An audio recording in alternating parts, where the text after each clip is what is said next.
ಕೂಡ ಭೇಟಿ ಕೊಟ್ಟು ಗ್ರಾಮದಲ್ಲಿ ಆಗಿರ್ತಕ್ಕಂಥ ಕಾರ್ಯಕ್ರಮಗಳನ್ನು ಉದ್ಘಾಟನೆ ಮಾಡಿ ಆಗಬೇಕಾಗಿರ್ತಕ್ಕಂಥ ಕಾರ್ಯಕ್ರಮಗಳನ್ನೆಲ್ಲ ಅವಲೋಕನ ಮಾಡಿ ಏನೇನು ಕೆಲಸ ಆಗಬೇಕು ಪ್ರತಿ ಗ್ರಾಮದಲ್ಲೂ ಕೂಡ ಅಂತೇಳಿ ಸಾರ್ವಜನಿಕರನ್ನು ಭೇಟಿ ಮಾಡಿ ಅವರಿಗೆ ಸ್ಪಂದಿಸ್ತಕ್ಕಂಥ ಕೆಲಸ ಶಾಸಕನಾಗಿ ಮೊದಲನೇ ಬಾರಿಗೆ ಎಲ್ಲ ಗ್ರಾಮಕ್ಕೂ ಕೂಡ ಭೇಟಿ ಕೊಡಬೇಕಂತ ತೀರ್ಮಾನ ಮಾಡಿದ್ದೀನಿ. ಈಗಾಗಲೇ ಇಲ್ಲಿ ಬಂದಿದ್ದೀನಿ, 2 ಸರಿ ಬಂದು ಹೋಗಿದ್ದೀನಿ. ಹಾಗೆ ನಾನು ಈ ಬಿಲ್ಡಿಂಗ್ ಗುರುತು ಪೂಜೆಗೂ ಬಂದಿದ್ದೆ, ನಾನು ಹೋಗಿದ್ದೀನಿ, 3ನೇ ಸರಿ ಬಂದಿರ್ತಕ್ಕಂಥದ್ದು.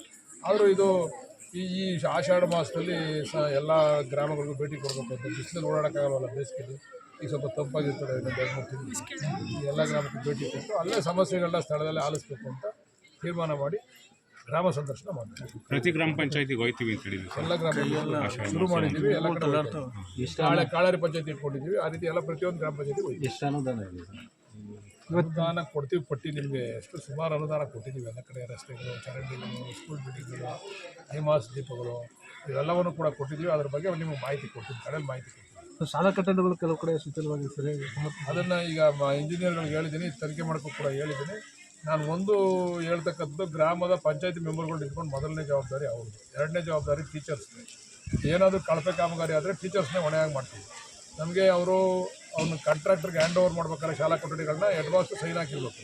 ಸೈನ್ ಹಾಕಬೇಕಾದ್ರೆ ಅವ್ನು ಉತ್ತಮ ಗುಣಮಟ್ಟದ ಶಾಲೆ ಕಟ್ಟಿದರೆ ಮಾತ್ರ ಸೈನ್ ಹಾಕ್ಕೊಡ್ಬೇಕು. ಇದ್ದಾರೆ ಯಾರದು ಮುಲಾಜಿಗೂ ಒಳಗಾಗದೇನೆ ಈಗ BO ಹೇಳಿದ್ದೀನಿ. ಯಾಕಂದರೆ ಒಂದು ಸರಿ ನಾವು ಶಾಲಾ ಕಟ್ಟಡ ಕಟ್ಟಿದ್ರೆ ಕನಿಷ್ಠ ಒಂದು 30ರಿಂದ 40 ವರ್ಷ ಅದು ಬಾಳಿಕೆ ಬರಬೇಕು. ಬರೀ 6 ತಿಂಗಳು ವರ್ಷಕ್ಕೂ ಕೂಡ ರಿಪೇರಿ ಮಾಡೋದು, ಮನೆಗೆ ಬಿಲ್ಡಿಂಗ್ ಕಟ್ಟೋಕ್ಕೂ ಆಗೋದಿಲ್ಲ. ನಮ್ಮ ಮನೇನ ನಾವು ಹಂಗೆ ಕಟ್ಕೊಳ್ಳಲ್ಲ, ಕಾಂಟ್ರಾಕ್ಟರ್ ಮನೇನೂ ಅವ್ನು ಹಂಗೆ ಕಟ್ಕೊಳ್ಳಲ್ಲ. ಅದರಿಂದ ನಾನು ಈಗಾಗಲೇ ಹೇಳಿದ್ದೀನಿ, ಎಲ್ಲ ಟೀಚರ್ಸ್ಗಳದ್ದು ಜವಾಬ್ದಾರಿ ಇದೆ ಇದರಲ್ಲಿ, ಮತ್ತು ಸ್ಥಳೀಯ ಮೆಂಬರ್ಸ್ಗಳದ್ದು ಜವಾಬ್ದಾರಿ ಇದೆ. ಅವ್ರು ನಿಂತ್ಕೊಂಡು ಅದರ ಆಗುವುಗಳನ್ನ ನೋಡ್ಕೊಂಡು